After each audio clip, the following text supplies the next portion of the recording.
Pai, fala conosco pela Tua Palavra. Abre os nossos ouvidos e os nossos lábios, tanto para falar como para ouvir aquilo que Tu tens para nos falar. E que em tudo o Teu Filho Jesus Cristo seja glorificado. É o que nós oramos em nome do Senhor. Amém. Nós temos que olhar um pouco aqui a Bíblia. A Bíblia, ela tem 1189 capítulos.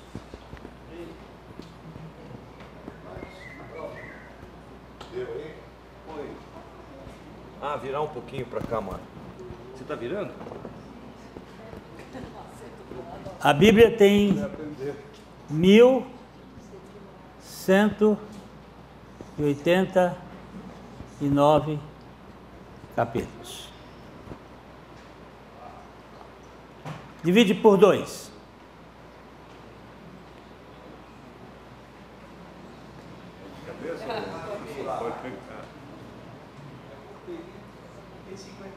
Hein?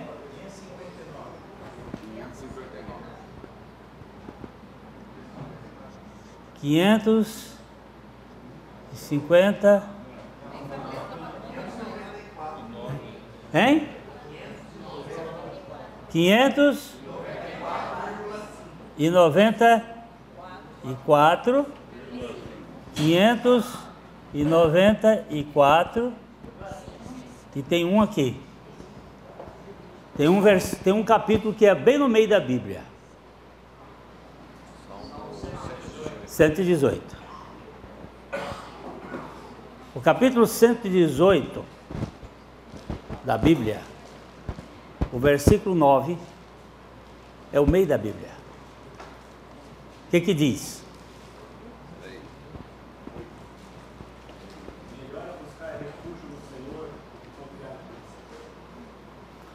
Melhor do que confiar em príncipes.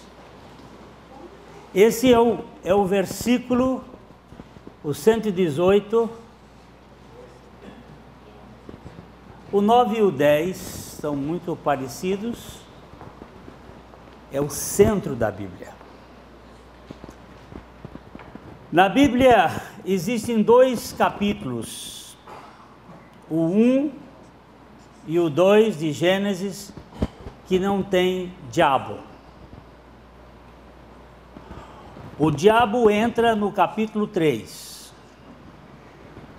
e ele sai,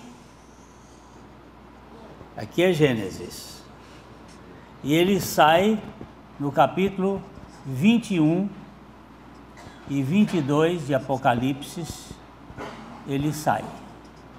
Então a história dele começa aqui, no 20, do 3 ao 20.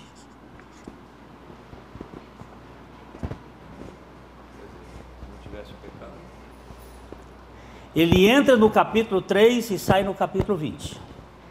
Esses 2 capítulos não tem diabo, e esses 2 capítulos não tem diabo. Esses 2 capítulos falam da criação, e esses 2 capítulos falam da cidade de Deus, do povo de Deus. Do capítulo 3 ao capítulo 20 de Apocalipse, nós temos a história da queda e a história da redenção, onde entra Satanás aqui no primeiro versículo do capítulo 3.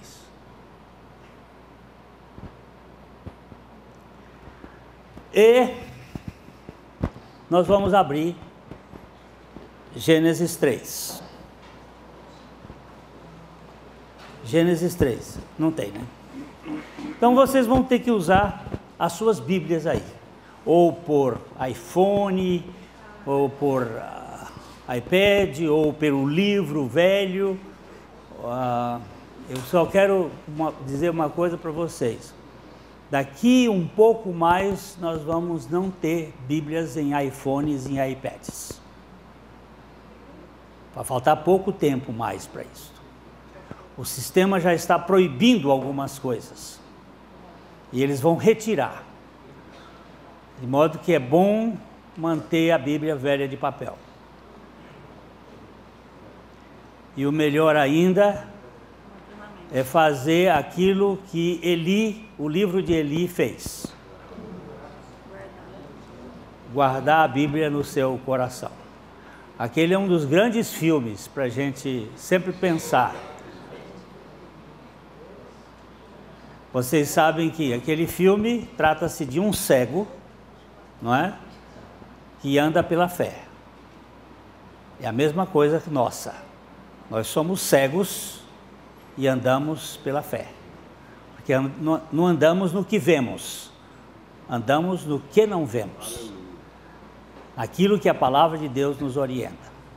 Então, no capítulo 3, nós temos aí a entrada da serpente. Vamos começar, nós vamos ler um pedaço, porque é isto que, para tratarmos da questão do perdão, a gente precisa entender alguma coisa, porque nós estamos num mundo caído, e neste mundo caído, nós somos feridos continuamente.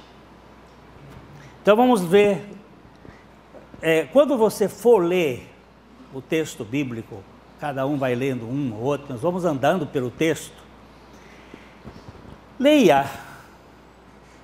O café foi ótimo, foi um café substancioso, ninguém pode dizer que não teve oportunidade de tomar café, porque ele estava bem farto.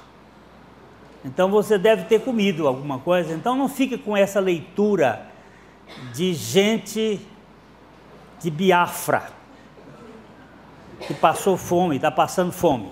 Leia com expressão. Gênesis 3:1.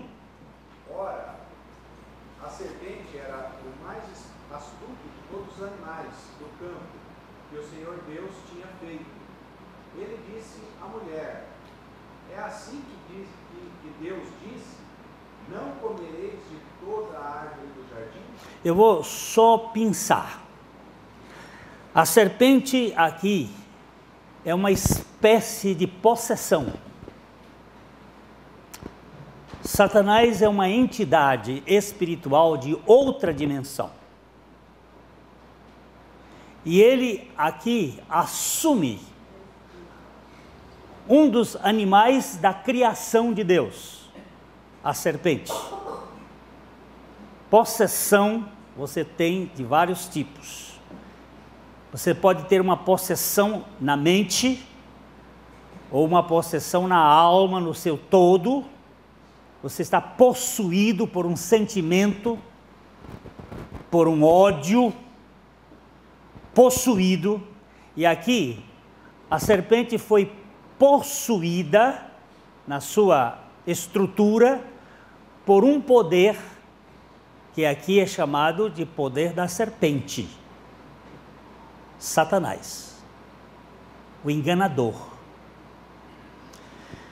E ele chega no jardim do Éden procurando uma coisa.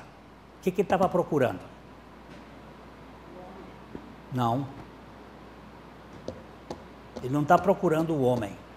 Está procurando uma coisa, está bem aí no texto. Dá uma assuntada. O que ele estava procurando?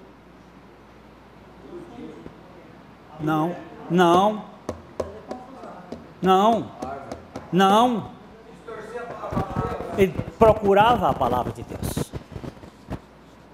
É assim que Deus disse. E o que ele faz? É assim que Deus disse. Ele distorce o que Deus disse, porque Deus não havia dito isso. Mas não é uma pergunta. Não. Ele não fala, é assim que Deus disse. Não, ele fala, é assim que Deus disse. Ele afirma. Exatamente, ele está procurando a palavra de Deus para distorcê-la. Mas ele faz uma afirmação. Sim. Como se fosse a palavra de Deus. Como se fosse a palavra de Deus. Então, preste bem atenção. deixa eu dizer aqui bem claro. O que Satanás gosta mais é de Bíblia.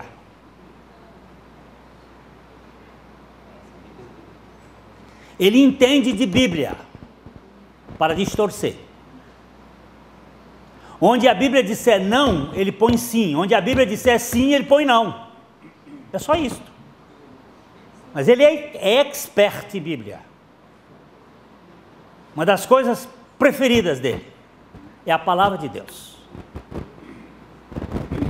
Por isso, nós precisamos do Espírito Santo para poder examinar as Escrituras, porque por nós mesmos, desde o início, os nossos pais caíram e nós também nos envolvemos muitas vezes com a Bíblia na mão, olhando a Bíblia, mas estamos fora do Espírito da revelação de Deus.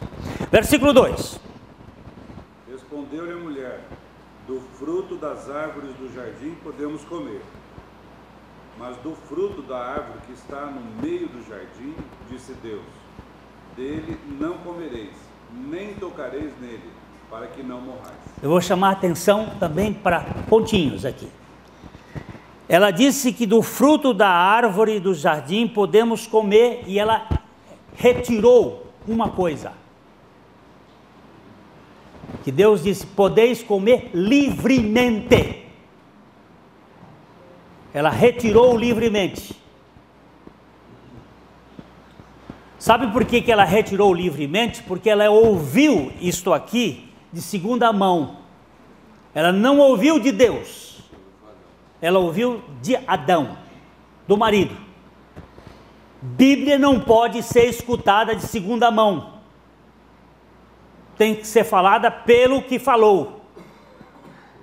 É por aí que a gente começa a ter problemas. A segunda coisa que ela diz: a árvore do meio do jardim não comereis. Deus não disse que a árvore do meio do jardim não era para comer. Porque a árvore que está no meio do jardim é a árvore da vida. Depois você vai ver isso no capítulo 2, no versículo 9. A árvore do meio do jardim é a árvore da vida. E Deus não disse que não era para tocar.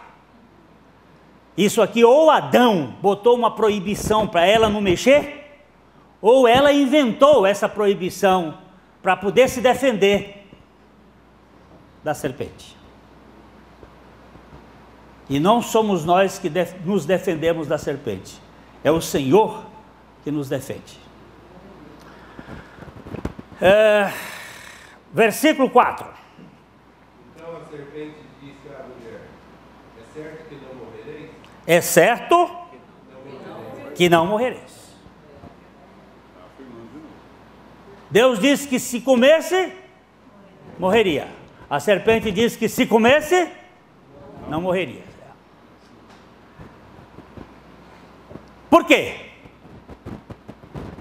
Porque Deus sabe que no dia em que dele comerdes, se vos abrirão os olhos, e como Deus sereis conhecedores do bem e do mal. O que foi que ela disse? O que a serpente disse à mulher? É certo que não morrereis. É certo que não morrereis. Mas o que ela disse? Por quê?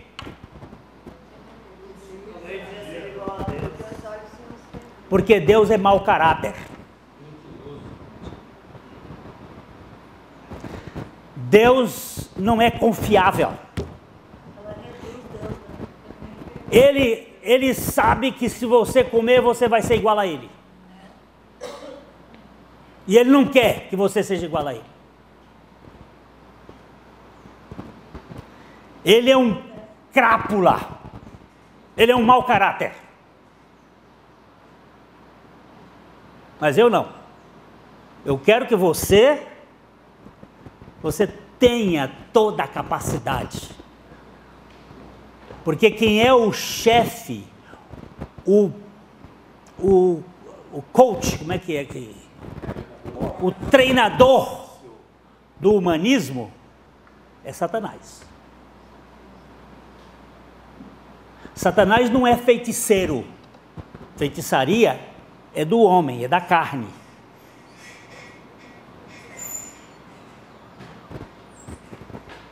Vou dizer mais uma outra coisa aqui. Satanás não é satanista. Satanás é crente. Ele é anjo de luz.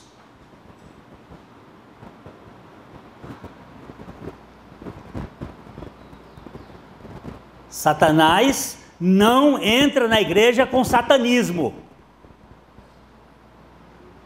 Ele entra como anjo de luz.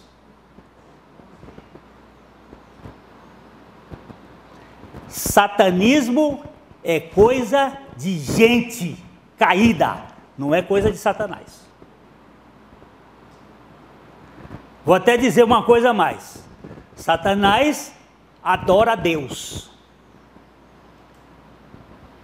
Ele só não adora a Cristo. Ele é anticristo. Mas ele reconhece que Deus é soberano. Veio um endemoniado até se prostrar diante de Jesus, adorando a Deus. A gente precisa ter cuidado, porque a coisa é muito mais séria do que a gente pensa.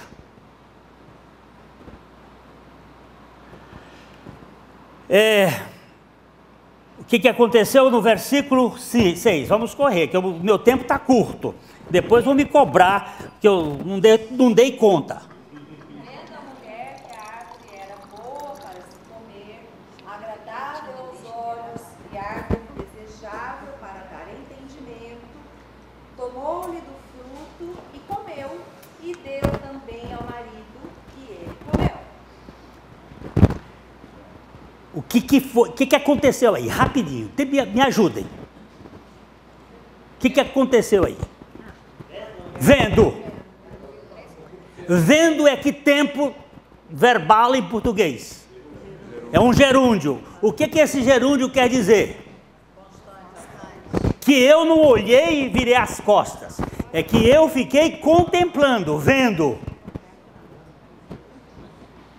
Até aquilo tomar conta de mim. Vendo que a árvore era boa para comer, e Deus havia dito que era boa para comer, que todas as árvores eram boas para comer. Bonita, agradável aos olhos, também Deus tinha dito lá atrás que as árvores eram agradáveis aos olhos.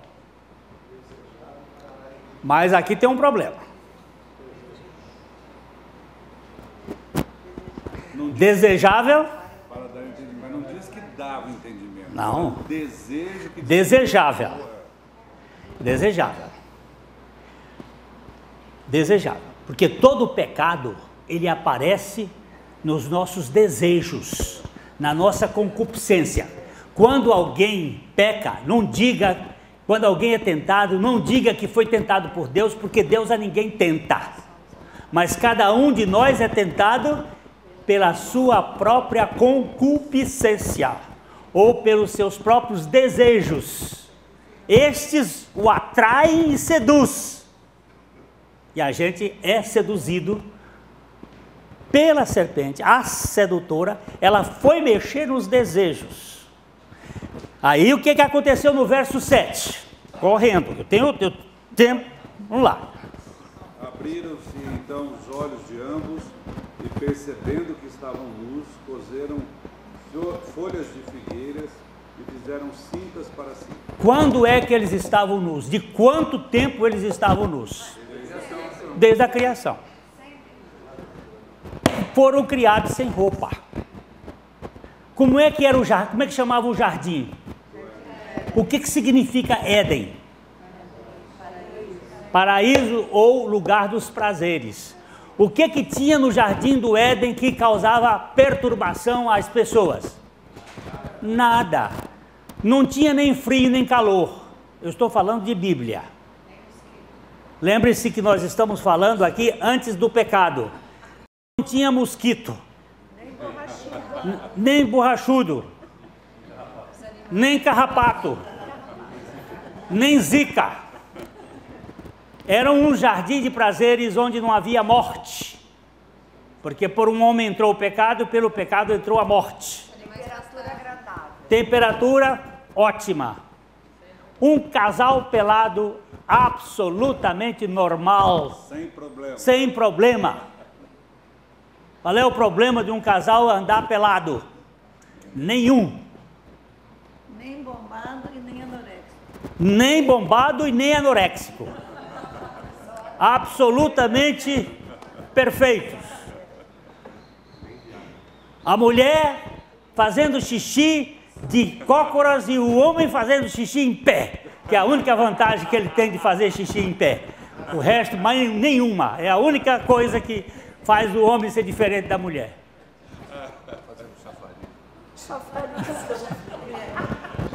Próstata boa, fazia um guicho lá longe, maravilhoso, perfeito. O que aconteceu? O que aconteceu? O que aconteceu? Não, presta atenção. Abriram-se os olhos de ambos e perceberam-se inadequados. De onde vem essa inadequação? Do pecado. E o que fizeram? Aventais. Esconder a inadequação. O que a gente vive fazendo um com o outro? Nas nossas histórias. Escondendo as nossas inadequações para que o outro nos aceite na base da sua idealização.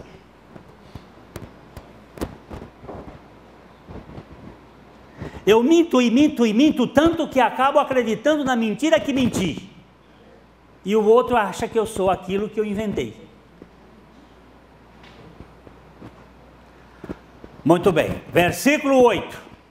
Quando ouviram a voz do Senhor Deus, que andava no jardim pela viração do dia, esconderam-se da presença do Senhor Deus, o homem e sua mulher, por entre as árvores do jardim. Todos os dias Deus estava com eles.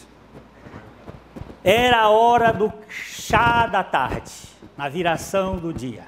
Era a hora daquele bate-papo gostoso entre Criador e criatura. E quando ouviram a voz do Senhor na viração do dia, o que fizeram? Esconderam-se. Qual é a história do homem? É uma história de esconderijo de Deus. É o homem que busca Deus ou é Deus que busca o homem? É Deus que busca o homem. Verso 9, correndo. Chamou o Senhor Deus ao homem e lhe perguntou: onde estás? Mas que pergunta idiota. Que pergunta mais boba.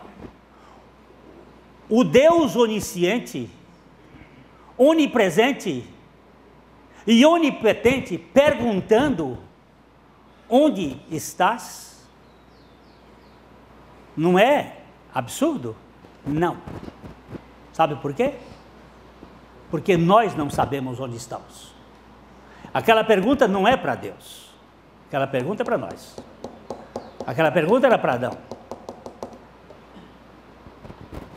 Você pensa que está no controle da sua vida? Você não está. Você está no controle da serpente.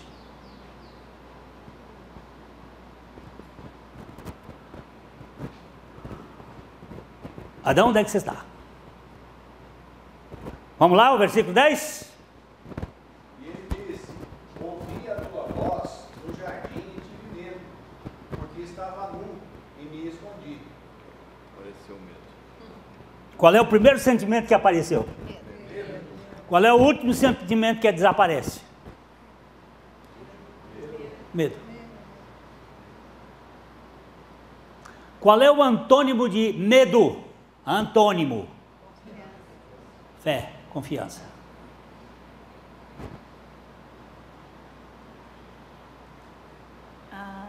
Isaías 26:3 Isaías 26:3. diz que Deus vai manter em paz aqueles Cujo- cuja mente confiam nele. Deus mantém em paz aquele cuja mente confia no Senhor, porque está posta no Senhor. Mas a mente que está posta no Senhor precisa ser conquistada pelo Senhor. trazida para ele por ele. Versículo 11.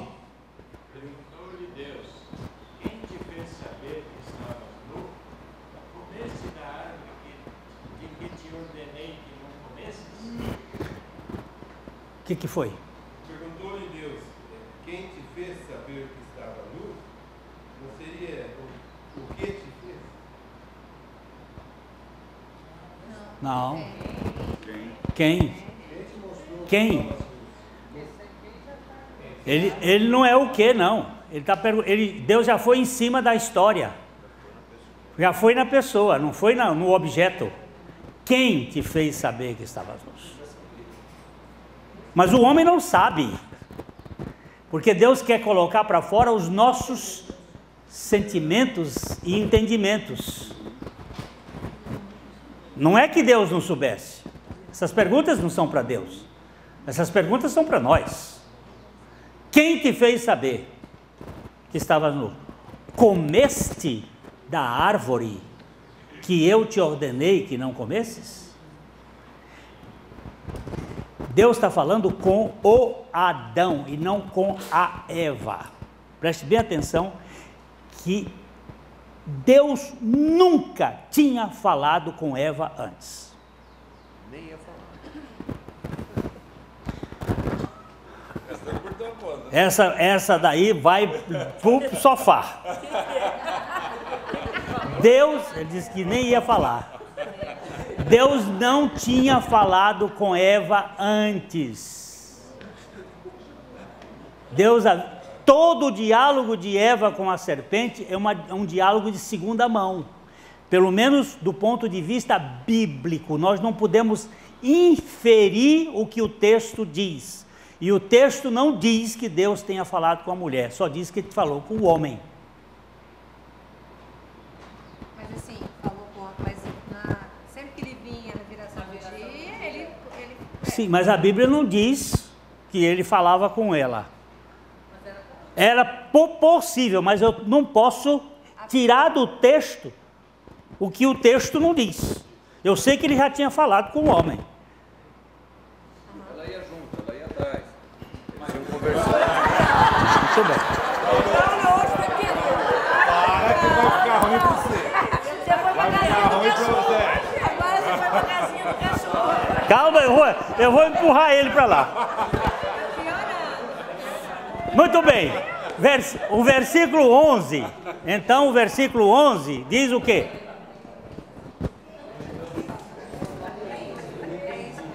Perguntou-lhe Deus: Quem te fez? Comeste da árvore e ordenei que não comesse. Então disse o homem: a mulher que me deste por esposa, ela me deu da árvore e eu comi. Uhul! O que é que o Adão faz? O que é que o Adão faz? Você me deu, é? Você me deu? O que que acontece? O que que acontece na sua casa? O que que acontece na minha casa? Nós sempre transferimos aquilo que o Freud colocou nas transferências das culpas. Todo mundo tem culpa menos eu. É a mamãe, é o papai, é a sociedade, é a mulher, é a PQP. Todo mundo é culpado, menos eu. Eu sou a vítima. Muito prazer em conhecê-la. Vítima vitimada. tem sobrenome ainda. E assim, com toda a carinha mais lavada possível. É isso ou não, doutora Yara? É isso que nós fazemos todo dia. Todo dia. Todo dia. Versículo 13. Disse o Senhor Deus, mulher: quem fizeste? Respondeu a mulher: a serpente me enganou e eu comi. Ó. Ó. Aprendeu ligeiro. Aprendeu ligeiro. Ah, olha. Mulher é a coisa mais interessante do mundo. Isso é. Fala. Foi uma verdade? A serpente a enganou. É. Verdade, É. E por que ela foi conversar com serpentes?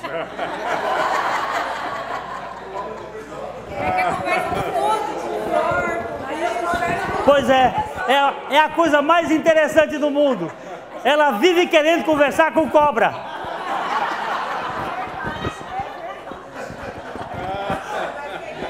Mas errar. Hein? Foi o homem que falou. Ou ele falou errado, ou ela entendeu errado.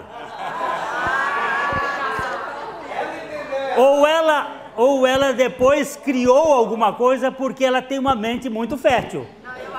Não tem? Tem uma mente fértil.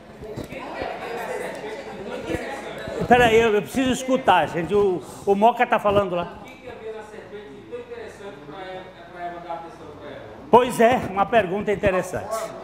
A forma.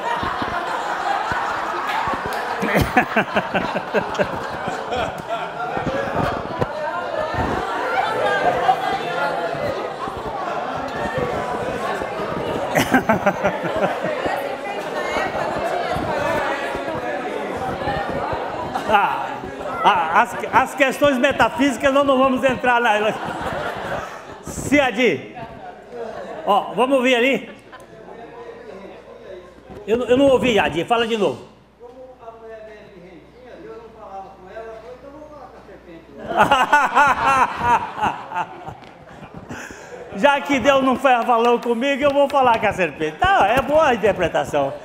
Vamos admitir. A serpente me enganou. Eu comi. Eu dei ao meu marido e ele comeu. Ela foi enganada, ele não.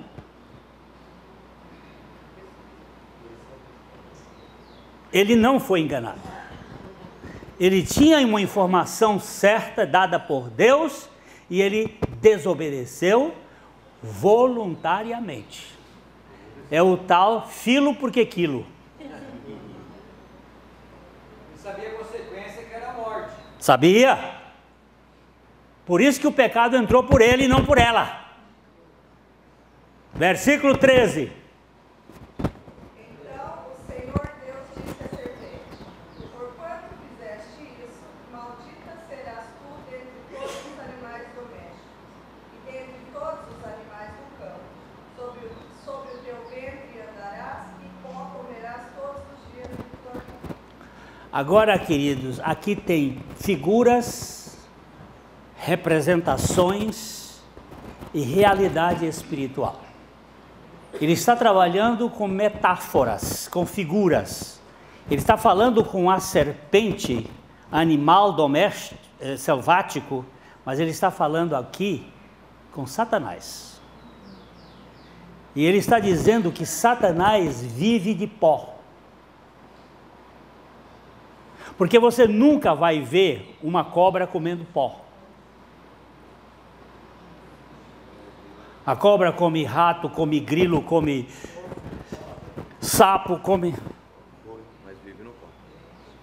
Ela se arrasta. Ela é terrena. Ela se arrasta, mas ela não vive de pó. Quem vive de pó é Satanás. O que é esse pó que Satanás come? Aí a gente tem que saltar um pouquinho o texto. Vamos para o texto, para o versículo 17. Para o versículo 17. De 3 Gênesis. Gênesis 3, 17. E Adão disse: visto que atendestes a voz de tua mulher, e comeste da árvore que eu te ordenara, não comesse, maldita é a terra por tua causa, em fadigas obterás dela o sustento durante os dias de tua vida. Verso 18. Ela produzirá também carnes de abrolhos, e tu comerás a erva do campo. Do suor do rosto comerás o teu pão, até que tornes a terra, pois dela fostes formado, porque tu és pó, e ao pó tornarás. Quem é que é pó? Vocês ainda não entenderam. Quem é que é pó? O homem, não é a mulher é carne. A mulher não é pó, a mulher é carne.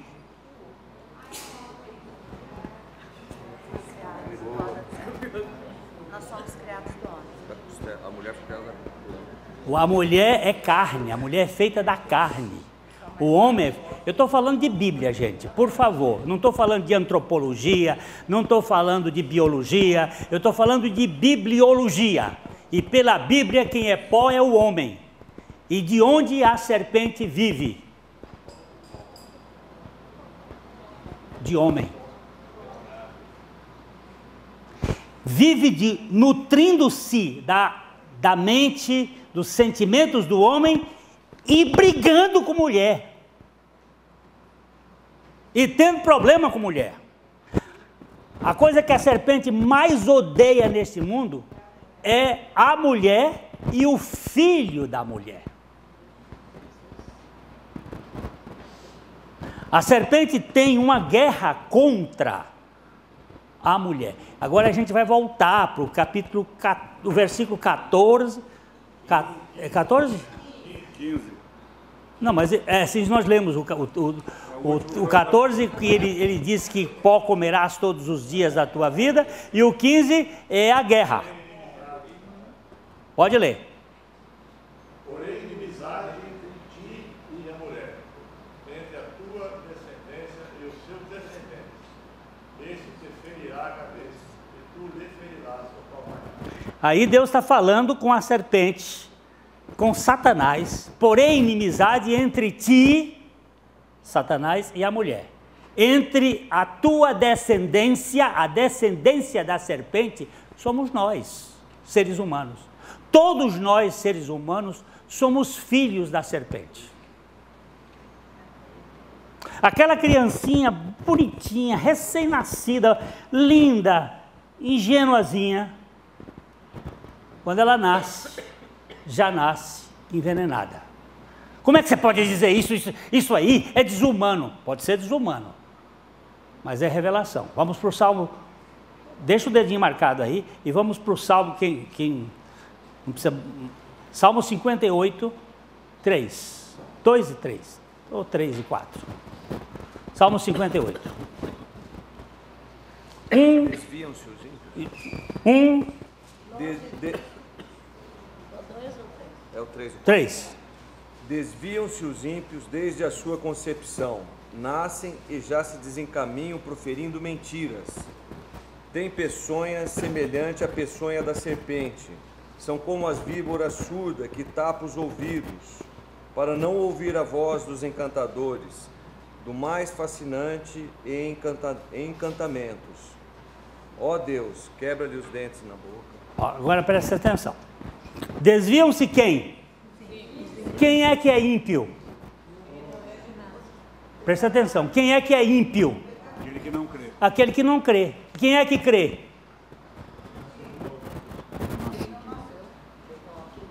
Quem é que crê? Somente aqueles a quem o Espírito convenceu do pecado. Porque o homem nasce ímpio. Todo mundo nasce ímpio. Pio e ímpio. Pio é quem confia e ímpio é quem não confia. Quem é que confia? Não há ninguém que busque a Deus, não há nenhum sequer. Então, se eu estou buscando a Deus, é porque Deus me buscou primeiro. Se eu estou confiando em Deus, é porque Ele me deu fé para eu crer nele. É dele, por ele e para ele que são todas as coisas.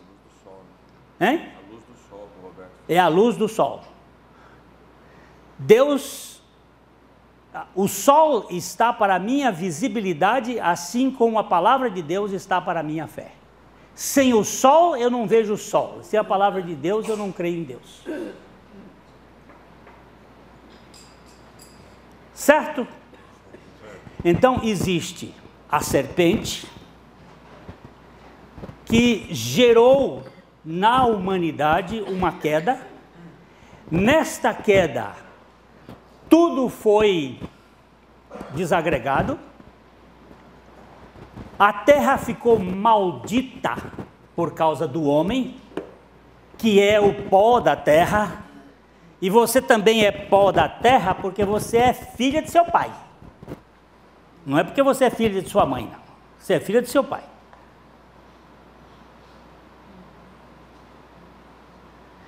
E tem uma guerra da serpente contra você. E ele suga seu marido, chupando a energia do seu marido e pondo uma inimizade em você para você ficar contra ele, porque o problema dele é tirar a energia do homem e fazer com que a mulher entre em conflito, porque encontra homens fracos ou homens fortes demais que vão gerar os conflitos. E aí começam mágoas, ressentimentos, amarguras. Nós somos uma raça ferida. De onde vem o ferimento da nossa história? De onde? De quando começa o ferimento da nossa história? Na minha história aqui, de onde começa o ferimento?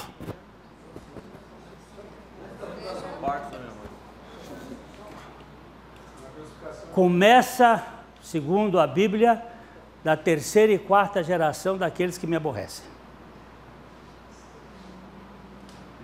Muitas vezes o trisavô tomou lá,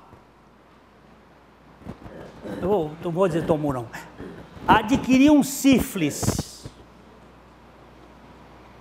E aí o avô já nasceu com as consequências daquela doença, o neto nasce com as consequências, sai ferido. A talidomida, tomada lá pela mãe, fez o filho nascer sem perna.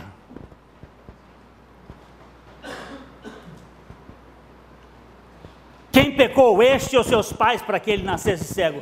Naquele caso, Jesus nem esse, nem mas é para que se manifeste a glória de Deus. Mas quantas vezes nós ferimos os nossos filhos antes que os nossos filhos nasçam? Existem dois professores da França, Charcot e Ribot, que em 1800 e começaram a estudar uma síndrome que eles acabaram chamando de Le Fils du Dimanche, os filhos do domingo. O que eram os filhos de domingo? Eram filhos de pais que se cruzavam embriagados. Os dois estavam cheios de mosto, cheios de vinho, embriagados. E as crianças foram geradas em estado alcoólico. E essas crianças tinham uma síndrome comportamental que eles, naquela época, chamaram de os filhos do domingo, que eram crianças marcadas pelos efeitos etílicos dos pais.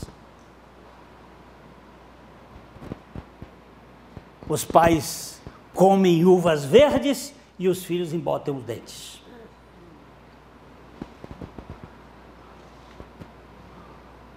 Nós começamos a ferir os nossos, às vezes inconscientemente, sem saber, nas nossas histórias. E depois que essa criança é gerada, ela começa a sofrer no ventre da mãe as brigas do casal. Um casal em desavença, brigando, que hormônios vão passar por esta criança? Via cordão umbilical? Que lutas essa criança vai enfrentar? E muitas vezes ela nasce com certas feridas emocionais que você nem percebe, e ela não sabe, os pais não sabem.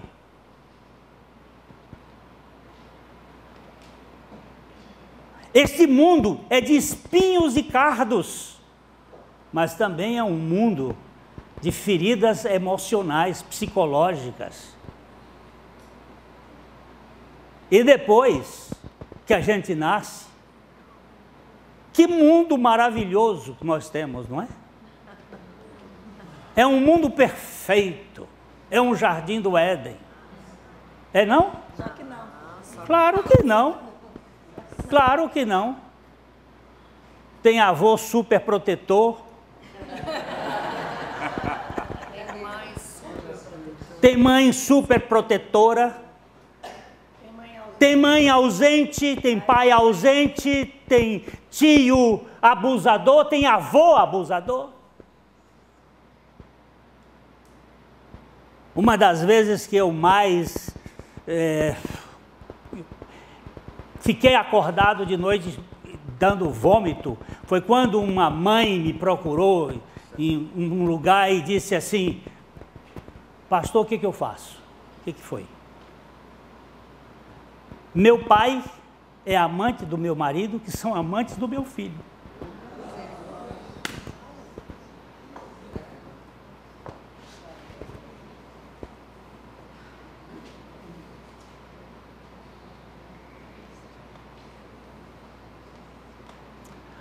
O que eu faço diante de um negócio desse, gente? Eu que fui abusado na infância, que trago as marcas disso, eu olho para um negócio desse, assim dá vontade de ir no gogó. Mas não tem jeito se não for lá na cruz.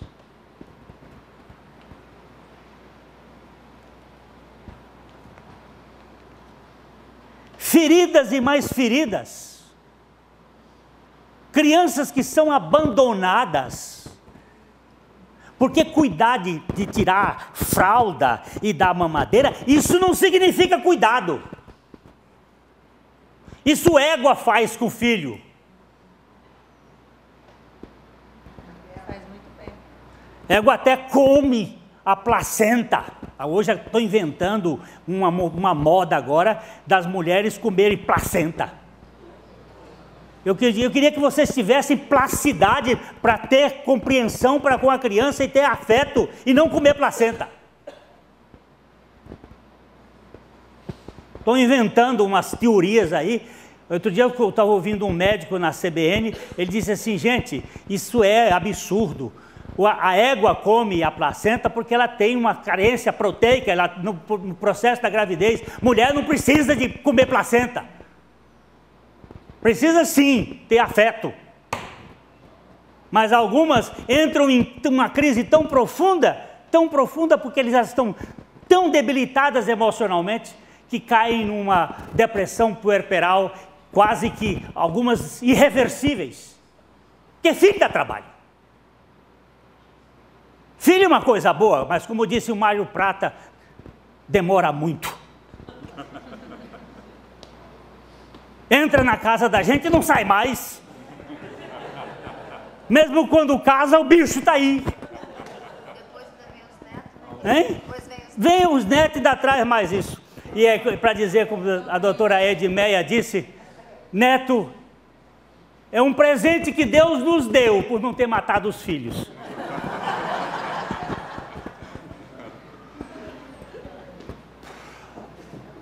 Mas eu não vejo este mundo como um mundo maravilhoso, de 1000 rosas. Tem muitas rosas, mas tem um bocado de espinho. E tem um bando de tiririca. Tem feridas. E o que é que acontece? Nós nos encastelamos nessas feridas, nos escondemos amargurados. E nos nossos relacionamentos, nós deixamos escorrer pelo canto da boca. O quê? Ironia. O que é ironia? Eu não estou falando de ironia fina, mesmo porque ironia fina é rara. Deboche. Descaso. agressividade.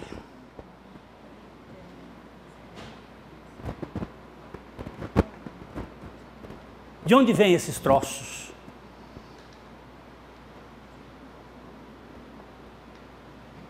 Nós somos uma raça ferida, magoada. E eu aqui tenho a ousadia de dizer que não excluo nenhum, estamos todos incluídos nesse processo.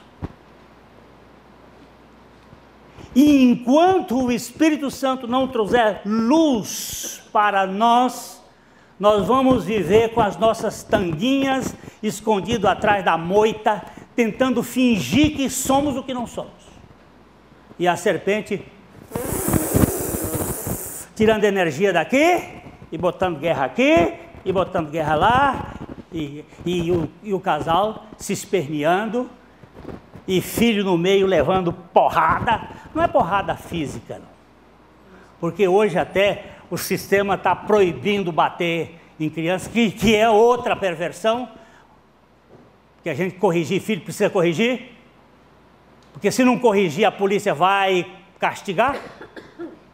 Mas o sistema do mundo é este mesmo, é o sistema da serpente. E os casais amargurados resolvem um tiquinho aqui, porque tem que ir para a cama de noite. Mas é um verniz, né? É um verniz. É um verniz. E cadê? E cadê Cantares de Salomão? E cadê aquela mulher e aquele homem, aquela mulher que sai de madrugada caçando o seu amado? Onde é que tu tá, bicho? Eu não posso viver sem ti. E ele, ô pomba minha, sem teus olhos eu não posso viver. Onde é que está isso? É só poema? É só metáfora? É só figura? Ou será que Jesus, aquele Jesus que a gente colocou ali, será que esse Jesus, o negócio está longe? Rapaz, será que esse Jesus aqui não teve nenhum poder para fazer acabar essa guerra aqui, que vive de dentro de nós, e tirar e produzir em nós o sentimento de perdão? Eu quero pegar 2 textos e vou tratar um pouquinho rapidinho sobre o perdão, mas é rapidinho. Não tem pressa? Então vamos embora. Se já não tem mais pressa, eu também não tenho. Não fiqueis ansiosos de coisa alguma. Então vamos embora. Esse texto do verso 15 de Gênesis 3, que fala, porém inimizade entre a tua entre ti e a tua descendência e o seu descendente. Entre ti, ó.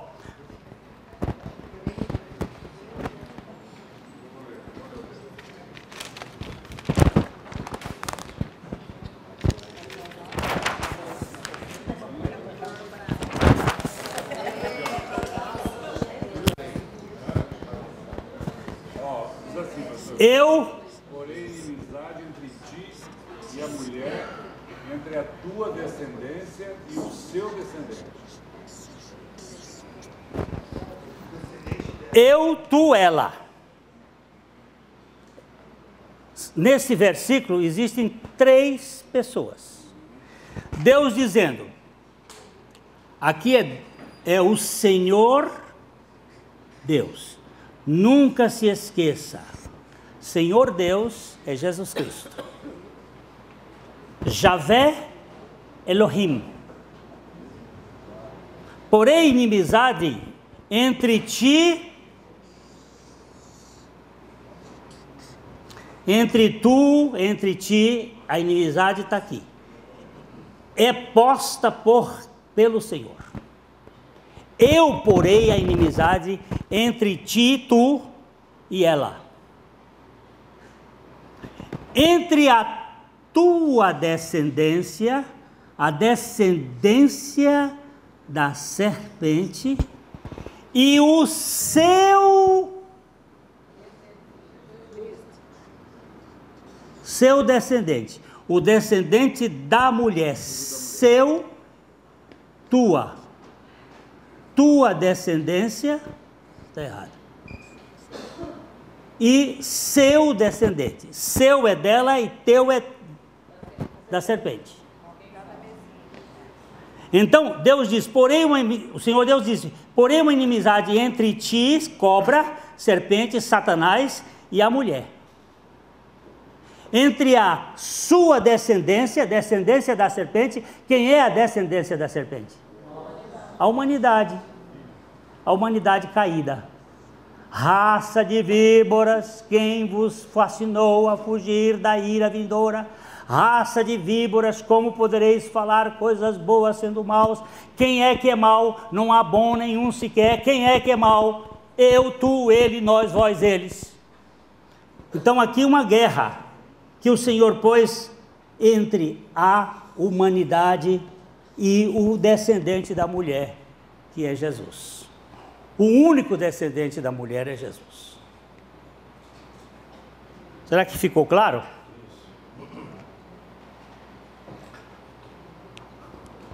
Onde é que nós estamos agora? Perdão. Oportunamente, filha Sofia, falávamos ontem à noite, quando o casal procura um socorro de alguém ou a igreja orienta, na descendência, na geração, veio a carga. Às vezes ele está falando sobre, às vezes tem um problema e nós começamos a fazer regressões ou buscar soluções nas gerações passadas. Gente, essas coisas também podem existir, mas tem uma coisa: Jesus Cristo, quando foi para a cruz, ele se tornou maldito. Sabe o que significa isso? Toda maldição que ia cair sobre nós, caiu sobre ele. E quando ele foi para a cruz, ele anulou a maldição, para que a bênção de Abraão chegasse a nós. A bênção de Abraão é Jesus Cristo ressuscitado, trazendo a vida que nós não podemos produzir, a vida de Isaac, que Isaac não podia nascer. É a vida da ressurreição, é a vida de Cristo em nós. Nós não temos que fazer desmancha desse negócio, não, porque essa desmancha já foi feita. Não tem que fazer descarrego, porque esse descarrego já foi feito na cruz do Calvário, por meio de Jesus Cristo. Se eu disser que tem que fazer alguma coisa, eu estou negando o sacrifício de Cristo. E o sacrifício de Cristo foi completo e cabal, quando ele disse, está consumado, consumado está. Precisamos entender isso. Pastor Glênio, o senhor precisa fazer uma sessão de descarrego comigo. Eu digo, meu irmão, o descarrego, só se for no banheiro. Já está descarregado. Meu irmão, só se for no banheiro aí. Dá um clister opaco para você aí. Só se for. Hein? Cura e libertação. Pois é a mesma coisa. Isso tudo gera uma importância para nós que fica, olha, eu fico lá nas alturas. Não, meu irmão, vamos orar e vamos pedir ao Cordeiro que ponha a mão dele em cima de você. Porque é dele as coisas. Agora eu preciso voltar. 2 Coríntios, capítulo 2, vamos começar no versículo 9. O que eu quero é o 11, mas eu acho que... Foi por isso também que vos escrevi, começa o 9. Por favor. E foi por isso também que vos escrevi, para ter prova de que em tudo sois obedientes. A quem perdoais alguma coisa, também eu perdoo, porque de fato o que tenho perdoado, se alguma coisa tenho perdoado, por causa de vós o fiz na presença de Cristo, para que Satanás não alcance vantagem sobre nós, pois não lhe ignoramos os desígnios. que tinha acontecido na igreja de Corinto? Essa é a segunda carta. Na primeira carta, lá no capítulo 6, ele conta. A gente não tem muitas fundamentações se foi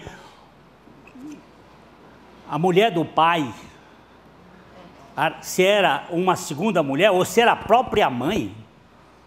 Admite-se que fosse a madrasta, tinha um filho ou um enteado que estava copulando com a mulher do pai dele.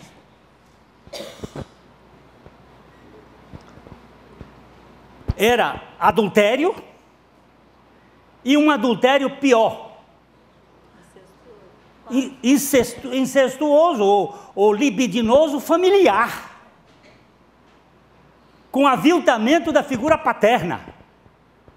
E a igreja estava... Por quê? Por quê? Talvez porque é importante, talvez porque não sabe o que fazer, talvez porque a cultura grega tivesse numa tamanha descalabro, possivelmente porque as prostitutas cultuais, elas viviam dentro da igreja. Mas o fato é que Paulo disse assim, mas gente, vocês têm que pegar esse cara e expulsar da igreja. Mais tarde, quando ele escreve a segunda carta, parece que houve uma disciplina e houve arrependimento. Porque toda a disciplina tem uma finalidade. A finalidade de que um pai corrige um filho é para que ele se arrependa e volte. E ele faz por amor. Toda disciplina tem uma finalidade que é mostrar onde o erro tem e é o retorno.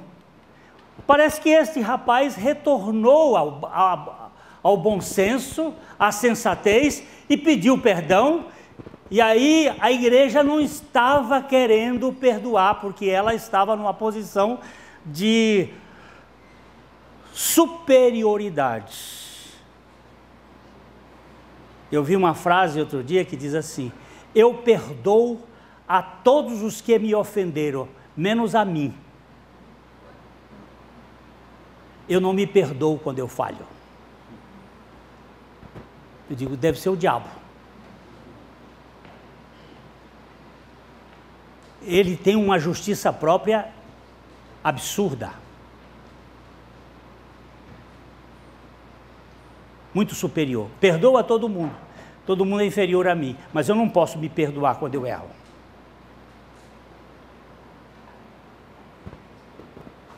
E a igreja estava muito orgulhosa. E aí Paulo então escreve isto.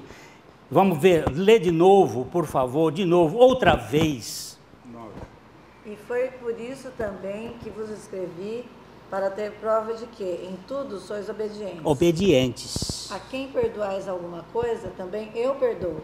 Porque de fato o que tenho perdoado, se alguma coisa tenho perdoado, por causa de vós o fiz na presença de Cristo, para que Satanás não alcance vantagem sobre nós, pois não lhes ignoramos os desígnios. Qual é o desígnio de Satanás? É nos manter escravizados na amargura, no ressentimento.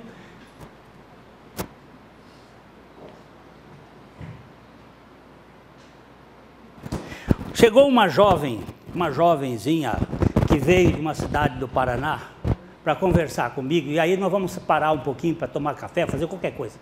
Depois a gente volta. E essa mocinha veio conversar comigo porque ela estava tendo algumas crises emocionais e era um encosto. Eu perguntei para ela o que é encosto.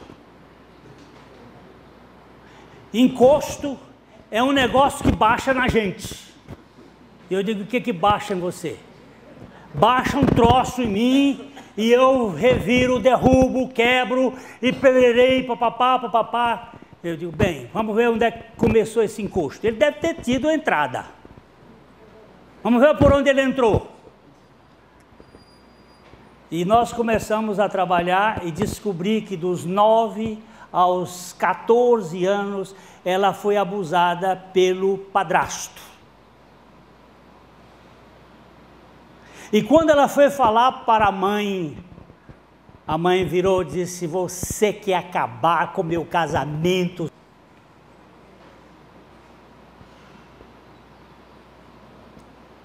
Olha o encosto aí.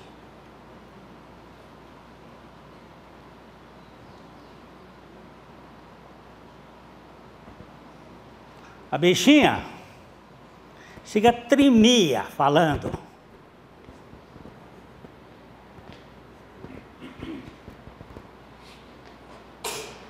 Quando nós fomos tratar sobre perdão, ela disse: eu não tenho condição de perdoar. Eu não posso perdoar. Eu disse: você já foi vencido lá na cruz. Sabe, o Senhor Jesus já colocou em execração pública toda a sua hoste maligna. E essa menina foi colocada no corpo do Senhor. Aqui você não tem lugar para ficar. Quando foi liberada pelo Senhor, pela autoridade do Senhor, a força de opressão, de possessão sobre ela, quando ela orou para perdoar o seu padrasto, eu vi ali acontecer coisas. Porque ela estava possessa por uma ideia de vingança. Ela dizia: eu quero matar, eu quero que ele morra. E quem é que quer matar, roubar e destruir?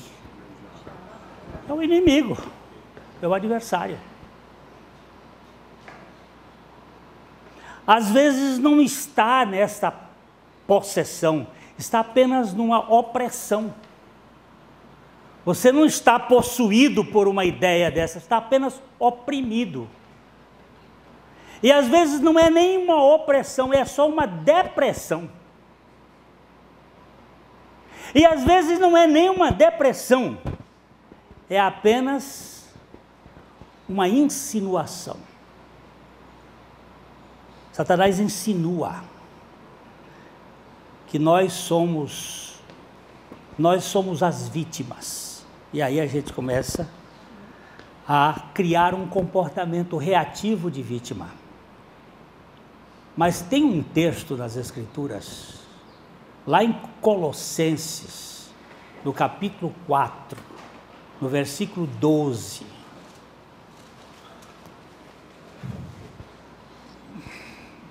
Vamos tomar o café agora, né?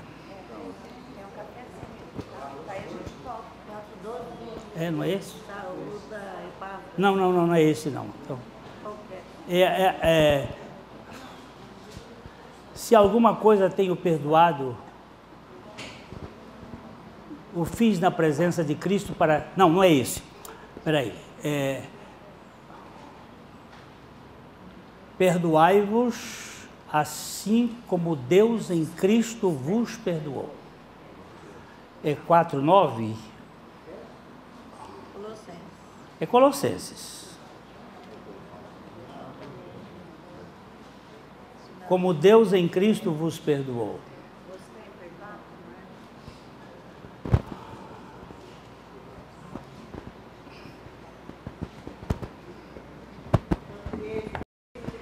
é? 3:13. Então leia com do 12 em diante. Alguém pode ler do 12 em diante.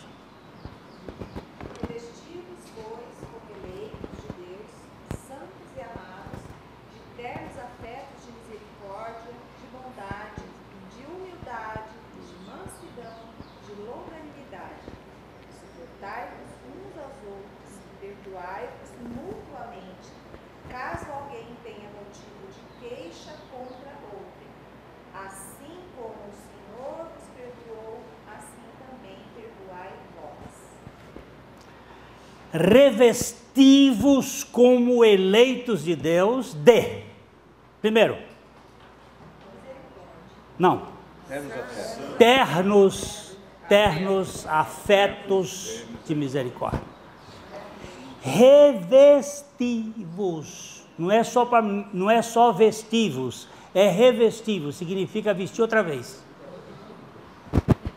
Revestivos de ternos afetos de misericórdia. Quando a primeira vez nós tiramos o terno na igreja, que a gente usava terno, eu uso terno como pregador desde 1966, 67. Ia para a favela no Rio de Janeiro, na favela de Mangueira, no Turano, no Esqueleto, lá no Rio de Janeiro, de terno e gravata, porque pastor tinha que ir de terno e gravata, seminarista tinha que andar de terno e gravata. No dia que nós tiramos o terno, um pastor da nossa igreja veio no meu gogó e disse assim: como é que você, como pastor, tem que tirar terno? Você tem que andar de terno. Eu digo: agora eu só vou andar de ternos afetos de misericórdia.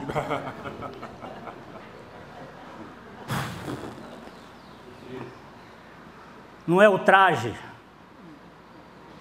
é o coração.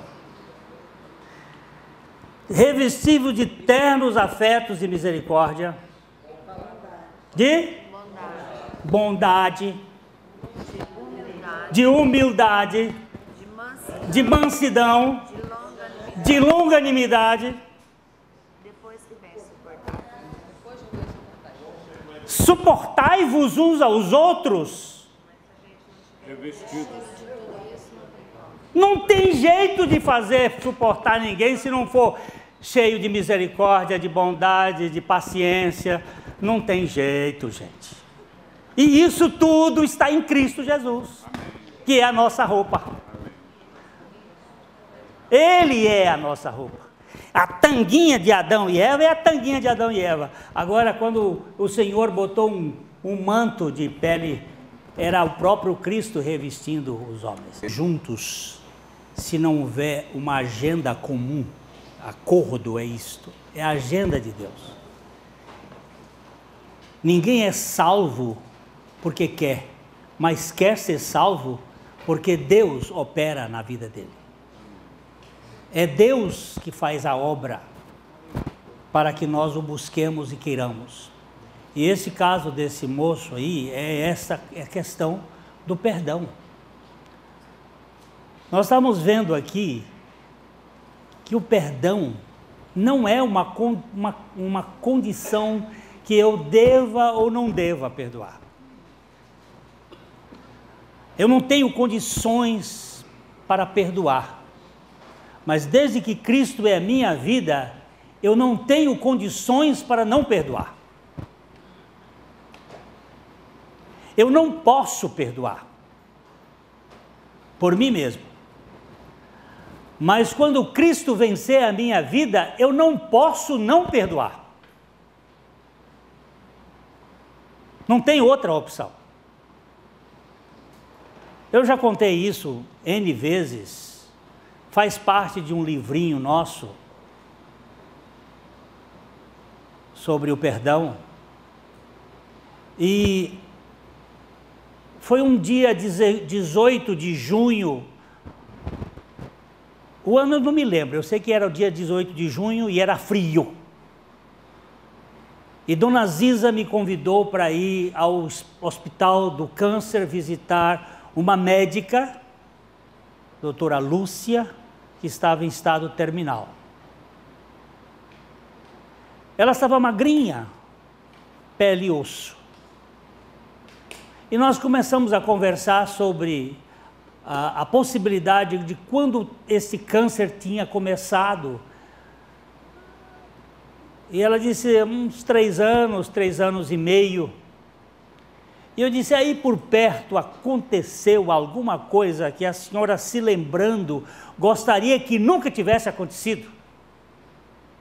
E foi uma pergunta muito marcante para ela, porque ela começou a chorar, e chorar convulsivamente.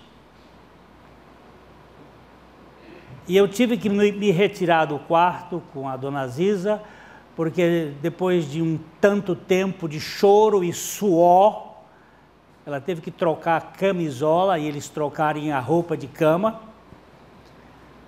E nós ficamos lá fora um tanto, e quando depois nós fomos chamados para voltar, ela, ofegante, cansada, o seu estado era crítico, e mais aquela emoção que ela passou, e ela disse assim: o senhor mexeu num assunto que não deveria ter mexido. E aí nós fomos saber que ela e o marido tinham se separado há uns 4, 5 anos atrás, e que foi uma separação extremamente traumática. E ela usou uma figura: se você cola um papel sulfite no outro, um branco e o outro vermelho, e depois quando você quer separar os dois, um pedaço do branco fica no vermelho, um pedaço do vermelho fica no branco. É assim que está na minha vida. Os pedaços do meu marido estão grudados dentro de mim. E eu odeio ele. E aí eu fui falar do Evangelho, aquele Evangelho que a gente tentou mostrar aqui da obra de Cristo. E falei com ela sobre a questão do amor de Deus, da obra do Senhor. E ela ficou ouvindo. E eu disse: eu vou fazer uma oração, e se as palavras da minha oração falando com Deus coincidirem com as palavras do seu coração, a senhora vai orando junto. Ora junto. E eu fui orando ao Senhor, e ela foi repetindo. Falamos do Pai, do amor do Pai, da graça do Senhor Jesus, da morte. E de repente, quando eu disse assim: com o perdão de Jesus, eu perdoo meu marido, ela trancou a boca e disse: eu não consigo. É uma voz sempre cavernosa que está. Aí eu parei de orar e digo: não diga eu não consigo, diga eu não quero. Não, eu não consigo. Digo: não diga eu não consigo, diga eu não quero, eu quero morrer de câncer. Diga assim: eu quero me autopunir, eu quero me culpar, eu não posso ser feliz, não, eu não consigo. Já fica, a veia sobe. Eu digo: espera um tiquinho, doutora, deixa eu fazer uma espécie de paráfrase aqui, um drama. Eu estou em Nova York. Bem, eu disse: eu ando trabalhando muito aqui, viajando para o Nordeste, para lá, para Paraguai, para não sei para onde. Eu estou viajando muito e às vezes tem que ficar horas no avião, em aeroporto, às vezes tem que pegar ônibus, é uma dificuldade. Eu estou precisando de um avião. Mas eu não tenho dinheiro para comprar um avião. Nem tenho condições de manter um piloto. Como é que eu posso? Mas eu estou em Nova York, passeando. Tirei uns 15 dias de férias em Nova York. Estou andando na Quinta Avenida. De repente vem o Bill Gates andando. Ele abre os braços e disse: Glênio, meu amigo, você está aqui fazendo o quê? A senhora viu? Sou amigo do Bill. O Bill, na época ele era o homem mais rico, eu acho que ainda continua. O Bill olhou para mim: Glênio, vamos entrar aqui no meu escritório, vamos conversar um pouco, eu estava com saudade de você, Glênio. A senhora está vendo a minha amizade que eu tenho com o Bill? Ele é meu amigo. O que você está fazendo aqui? Aí eu digo: estou passeando um pouco, eu tenho andado muito. Mas Glênio, você... Contei a história toda, estou resumindo. Você precisa de um avião. Eu disse: eu tinha muita vontade de ter um avião. Mas primeiro que eu não tenho dinheiro para comprar um avião, e eu não tenho como manter esse avião, que eu não sou do PT. Isso aí é só coisa nova, né? Eu não tenho condições de fazer isso. Ele disse para mim assim, Glênio, quanto custa um avião? Eu digo, eu não sei. Ele disse, um Learjet, bom, 15 milhões dá para comprar. Eu vou botar 30 milhões na sua conta. Ok? Aí eu virei para ela e disse, agora, eu posso ou não posso comprar o avião? Ela disse, pode. Ah, agora eu posso comprar o avião. Com que dinheiro que eu vou comprar o avião? Com o dinheiro do Bill Gates, ela disse. Não, senhora. Ele botou na minha conta, é meu. No momento em que ele botou o dinheiro dele na minha conta, agora não é mais dele, o dinheiro é meu. Agora eu vou comprar o avião. E vou contratar o piloto. E vai dar para voar um bocado de tempo. Minha doutora, eu disse para a senhora, com o perdão de Jesus eu perdoo meu marido. Eu não disse com o seu perdão, porque a senhora não tem perdão, a senhora tem ódio. A senhora tem amargura. A senhora não pode perdoar com o seu perdão, porque a senhora não tem perdão. Aí ela virou para mim e disse, mas assim é muito fácil. Eu digo, a senhora disse tudo. A senhora disse tudo, que o cristianismo não é o que a senhora faz. E Jesus disse que o fardo dele era leve, a canga dele é suave. Foi ele que fez tudo. Aí ela olhou para mim e disse assim, isso faz sentido. Ah, faz sentido? Então vamos voltar para orar. E aí nós voltamos a orar. E fomos andando, nessa hora eu já sabia o nome do ex-marido dela. E aí quando nós chegamos nesse ponto, assim, com o perdão de Jesus eu perdoo fulano. E ela deu uma que eu acho espetacular. Ela teve a coragem de fazer um xingamento. Ela disse, com o perdão de Jesus, te perdoo.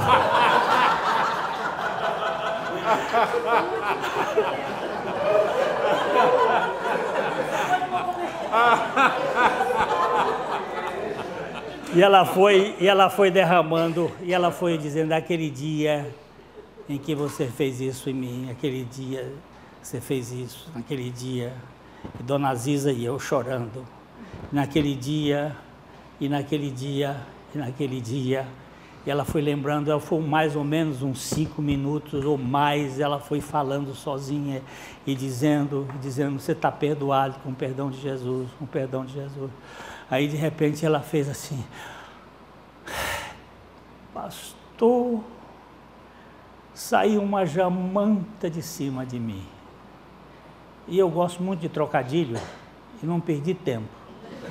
E eu disse, saiu uma jamanta de cima de uma jumenta. Ela riu. Eu digo, essa é a nossa burrice, que a gente quer fazer as coisas sem poder. Ela disse, mas que alívio. Terminamos a visita, foi embora para casa.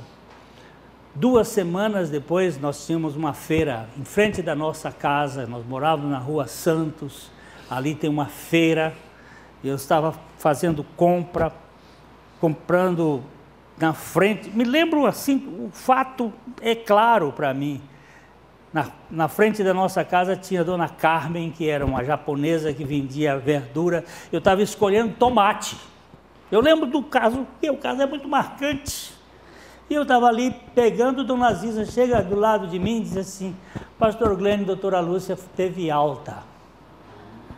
Eu olhei para ela e disse, foi morrer em casa?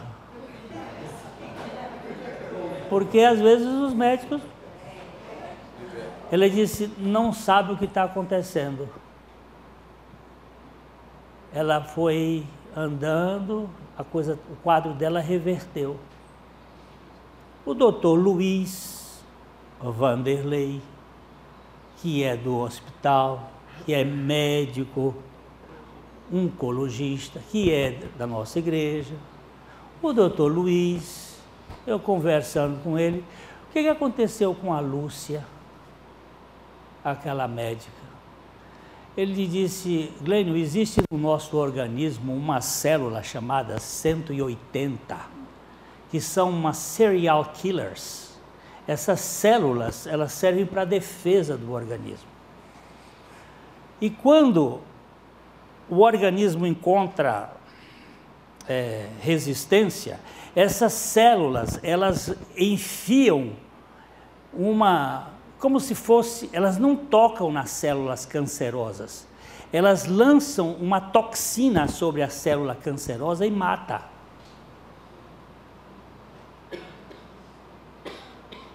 Quando ela liberou perdão, essas células começaram a reagir e ela está tendo uma quimioterapia natural. Quando o que, Luiz? Quando ela liberou perdão. Eu digo, quem que liberou perdão, meu amor?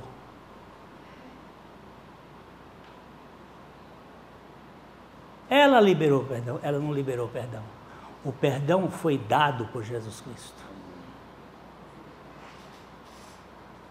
Ela simplesmente recebeu, e ao receber o perdão, ela distribuiu o perdão que veio dele, é dele.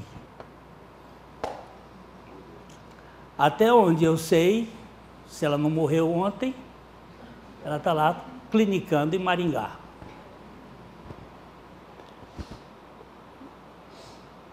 Perdão nos mata, né? Mata? Não. Perdão nos... Falta de perdão nos mata. Falta de perdão nos mata. Nós não fomos feitos para ser cárceres de amargura. Durante anos, eu já contei isso também, mas durante anos eu vivia com uma lembrança adoecida do abuso sexual que aconteceu comigo com 6 para 7 anos. E eu vivia tentando entender isto. E um dia, quando eu trabalhava na Colina Verde, aqui em Londrina, nós fazíamos parte de uma equipe e vinha um médico de São Paulo, Oswaldo de Loreto. Conheceu ele, Yara? O de Loreto? Ele fazia a supervisão do nosso grupo e depois de uma sessão de supervisão, ia saindo, o de Loreto botou a mão nas minhas costas e disse assim: Pará, por que você é tão hipócrita?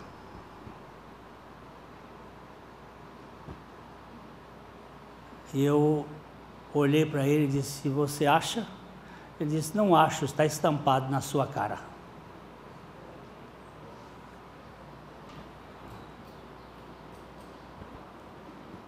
Aí você me ajuda a abrir a caixa preta?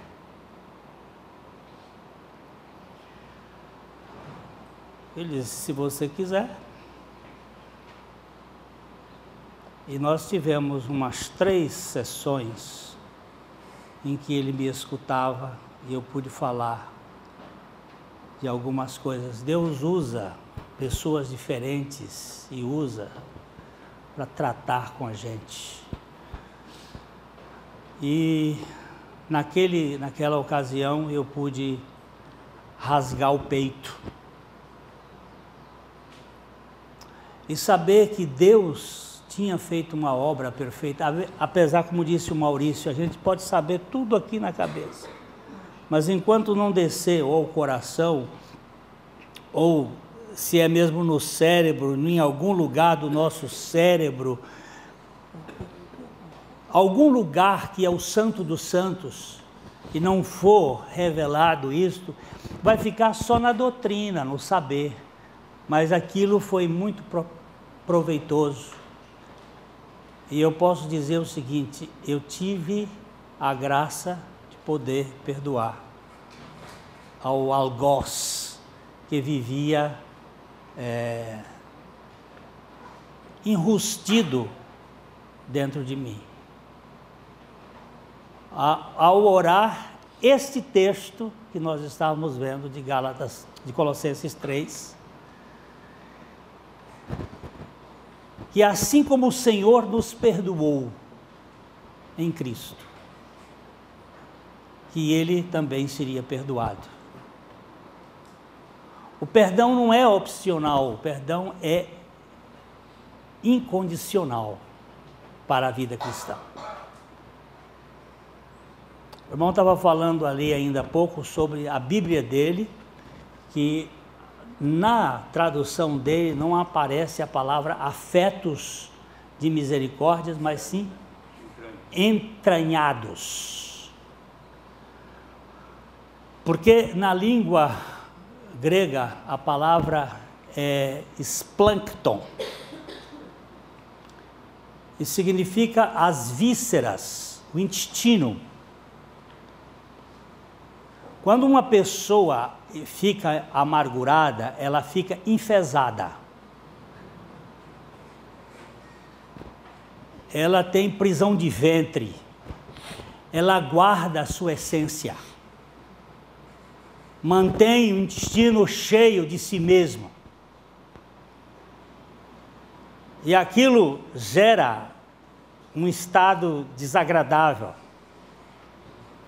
que você tem que adular.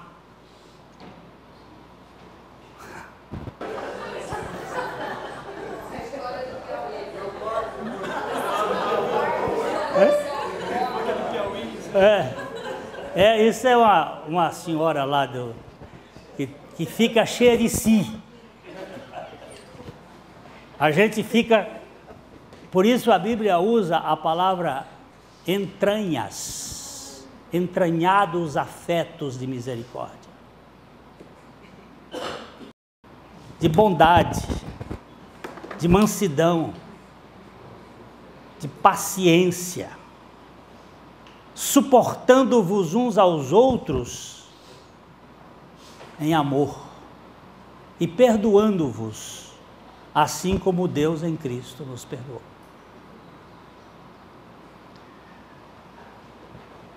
O perdão, às vezes a gente está dentro do casal, o casal está na alma deles ressentido, magoado.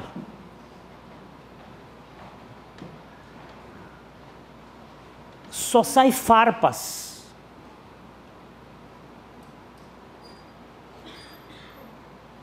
Eu falei no início sobre as ironias. A ironia fina é difícil, mas ela traz aquele veneno para machucar. É mais difícil. Hein? É mais difícil da gente perceber. Para perceber. Mas é mortífero. O relacionamento sofre. E sabe quem sofre? Os filhos sofrem. Os netos sofrem. O cachorro sofre. O gato sofre.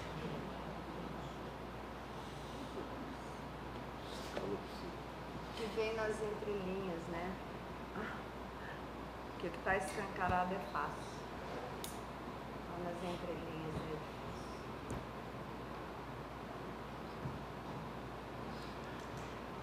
Doutora Yara estava falando ainda há pouco, ali para nós, que ela observou uma coisa. Eu disse, compartilha isso com a gente. Faz favor. Pode vir aqui.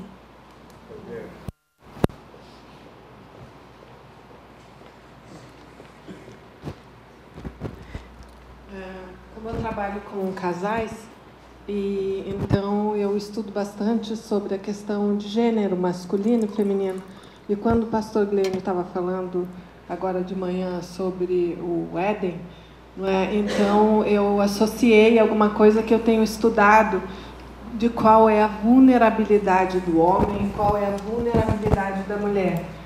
E então eu perguntei para ele se meu raciocínio estava correto teologicamente. Ele disse que sim, por isso eu estou aqui para compartilhar com vocês. é que a vulnerabilidade do homem, que eu pesquisando na palavra eu encontrei, é fidelidade. É a vulnerabilidade do homem, a vulnerabilidade da mulher é a falta de sabedoria.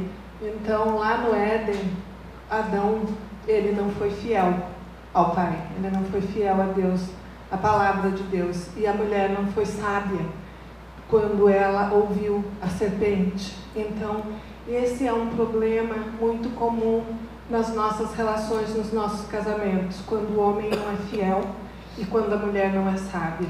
Porque a palavra de Deus diz que a mulher sábia edifica o lar e a tola derruba. Então a mulher foi tola no jardim do Éden e o homem, ele não foi fiel à palavra do Senhor para ele.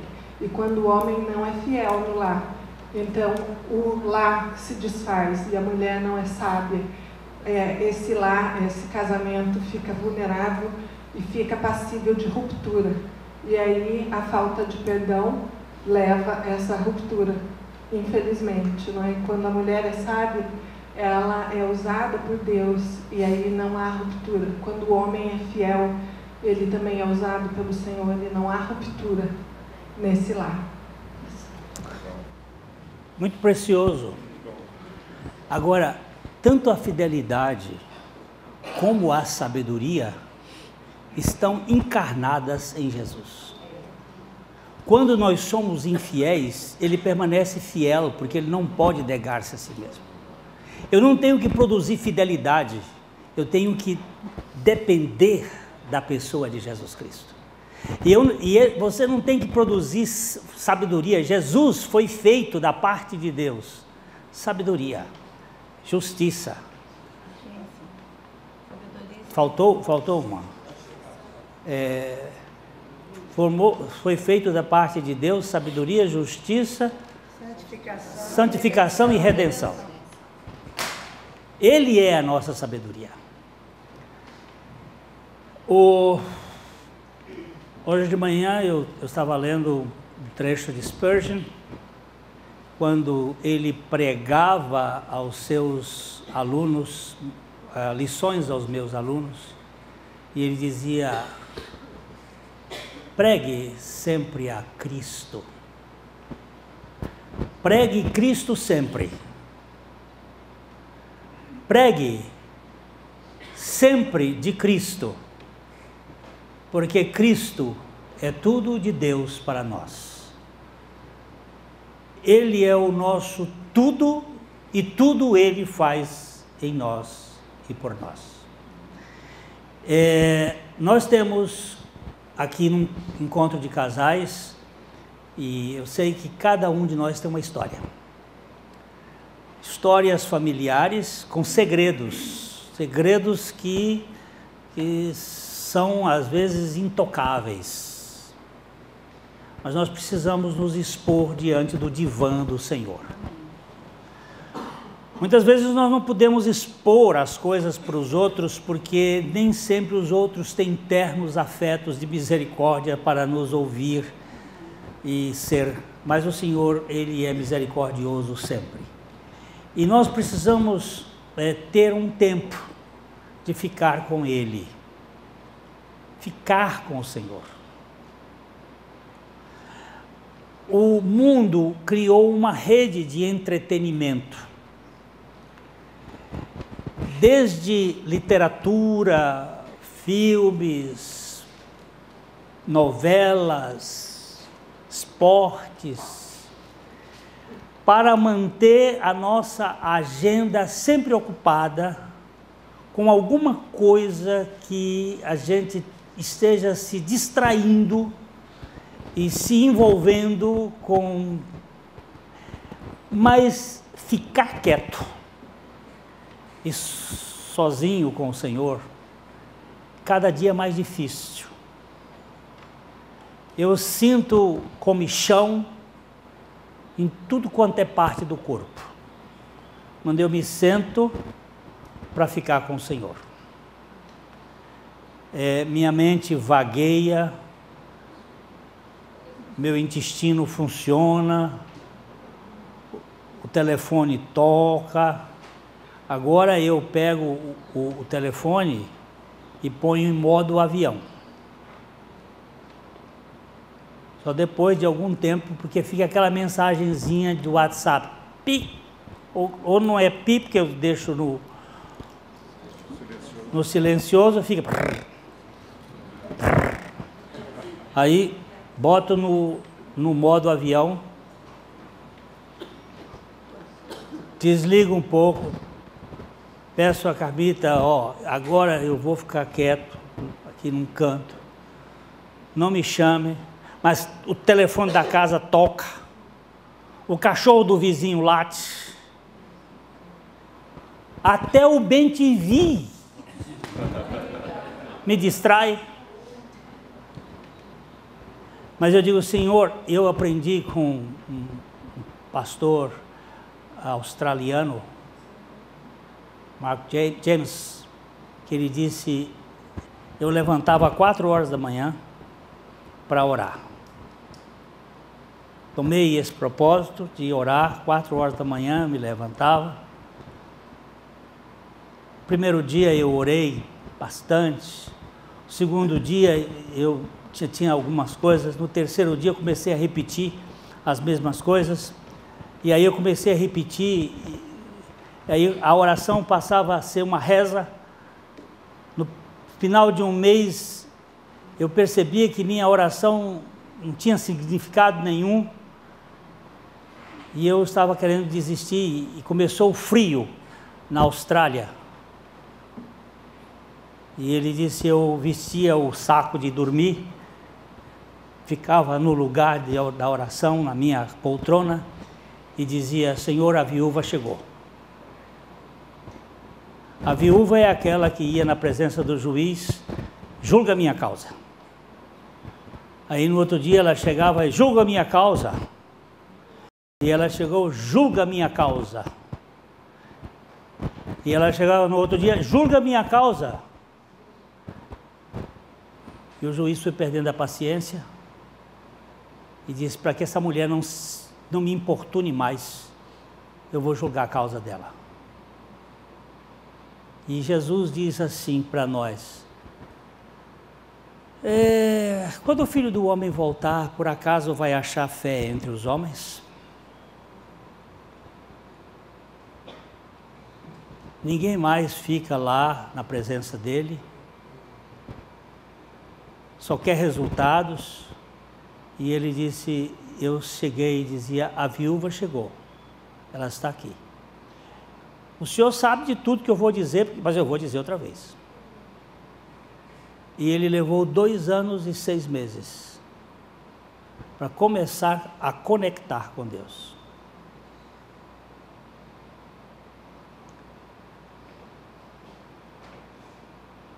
Porque a nossa cultura é do barulho, a nossa alma está acostumada a emoções, a buscar emoções, e nós não temos a condição de ficar quieto. Mais difícil realidade espiritual que eu acho é aquietai-vos e saber que eu sou Deus.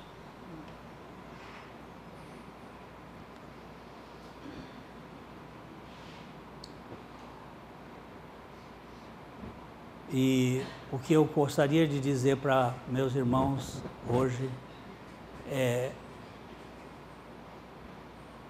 não tem outra condição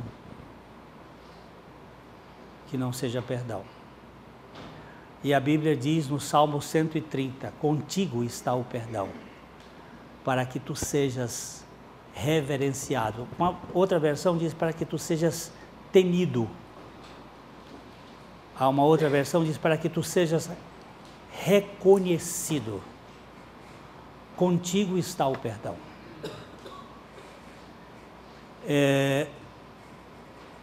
Lembrando que Deus vai promover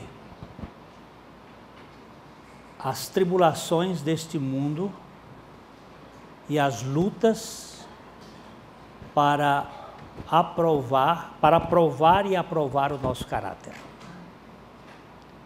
Se você e eu não formos provocados em alguma situação, a começar pelo lar, se não houver feridas e contusões na nossa vida, alguma coisa estará errada.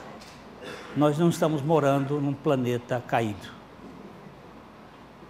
Agora, a nossa reação é que vai determinar a nossa maturidade espiritual. E a nossa reação vai depender da nossa intimidade com o Senhor.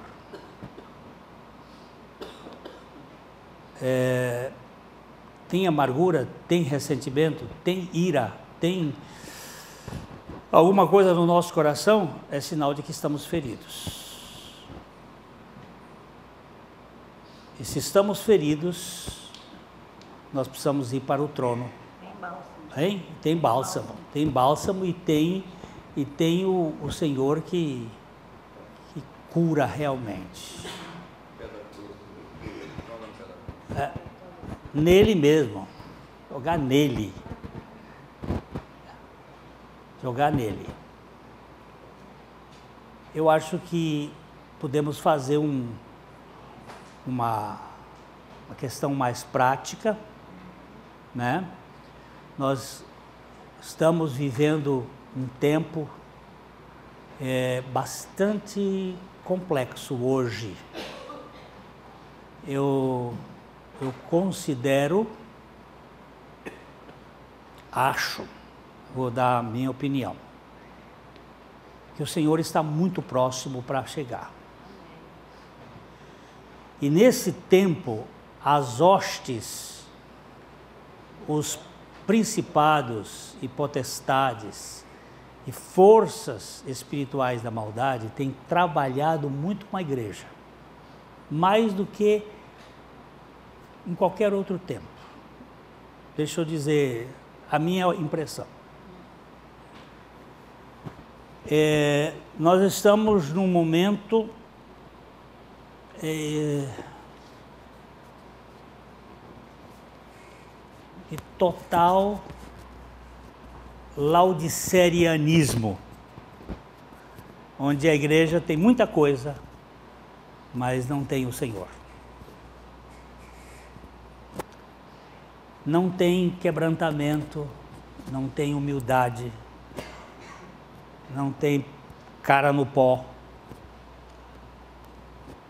tem muito nariz empinado. E isto precisa ser tratado por Ele. E Ele mesmo é que vai tratar. Ele vai nos levar a nocaute, para que Ele seja em tudo exaltado.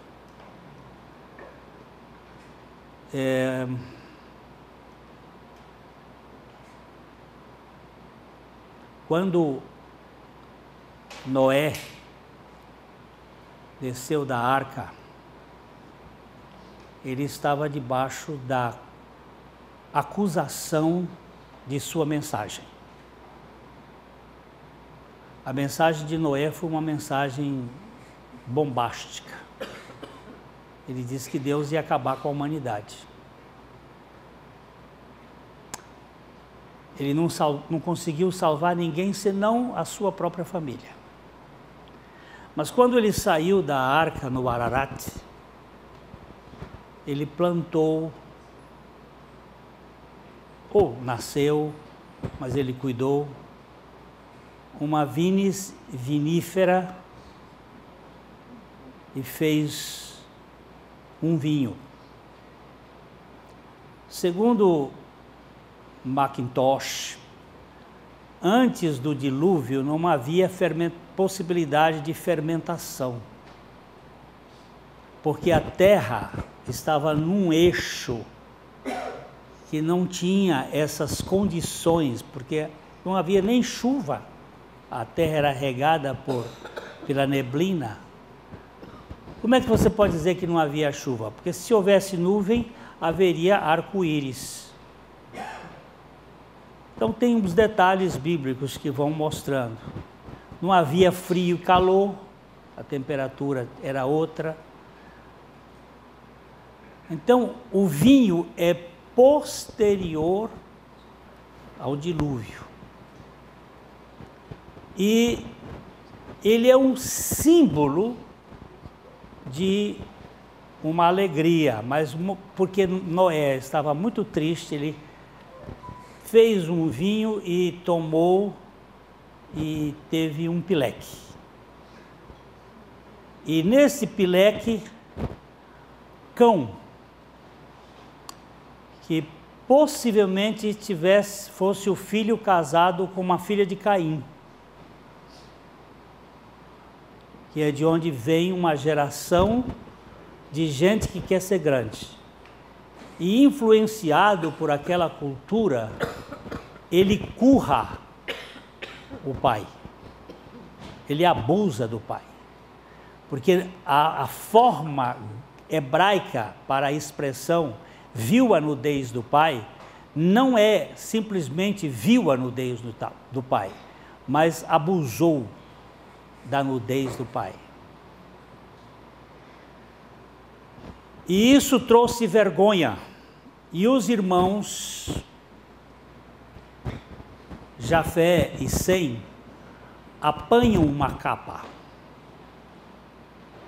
e, andando de fasto, vêm sobre Noé e o cobrem. Não é encobrir, mas cobrir. Não expor a vergonha do pai, mas cuidar daquele abuso que lhe causaria muita tristeza. Por causa disto, Cão foi amaldiçoado.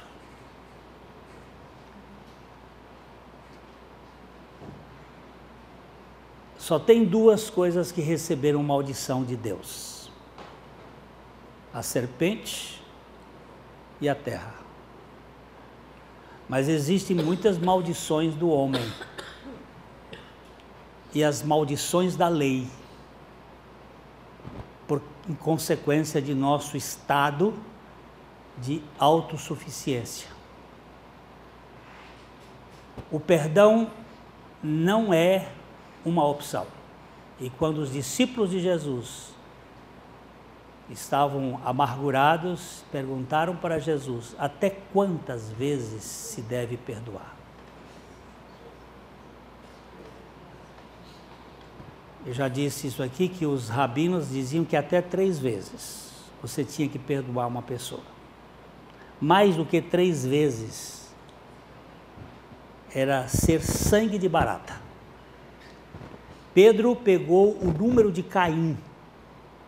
O número de Caim foi: se alguém ofender a Caim, Deus disse, será julgado 7 vezes. Mas Lameque, o seu neto, por causa de um problema familiar, ele tinha 2 mulheres, e foi a causa de divisão e de problemas relacionais da família, ele pediu que fosse 70 vezes 7. E Jesus busca esse número e diz: olha, esse é o número, senhor Mário Rocha. Você tem que perdoar Maria Antonieta pela mesma falta. Só este. Ou você perdoa, senhor Mário Rocha, ou você apodrece. Não tem opção. É sua mulher, seu filho, é sua sogra, é seu irmão, hein? Seu pai, é o seu abusador, é o seu quem for. Agora, isso só pode ser feito no divã do Senhor. Não é no divã do Gicovat, que morreu a semana passada. Morreu. Não é no divã do Gicovat. É no divã de Jeová. É no divã do Senhor que você e eu precisamos ser tratados, para que nenhuma raiz de amargura fique no nosso coração. Eu escrevi um livrinho pequenininho, chamado Além, Muito Além do Jardim, que é um livrinho que conta a história de uma amargura que começou no ventre da mãe, entre dois irmãos. Eles começaram a brigar na barriga da mãe, Esaú e Jacó. E essa briga saiu da barriga e foi para o lar. Saiu do lar e foi para as gerações. Se você quiser estudar esse assunto, pegue o que aconteceu com Esaú quando casou com os filhos de Ismael. E quem são estes povos? E o que aconteceu com os filhos de Esaú, com Ismael, que casaram com os moabitas e que casaram com os amonitas? Seir são os descendentes de Esaú. Quem são estes povos hoje? No livro de Daniel, Deus está preservando Moabe e Amon, que são os palestinos, que essa semana receberam um indulto da ONU.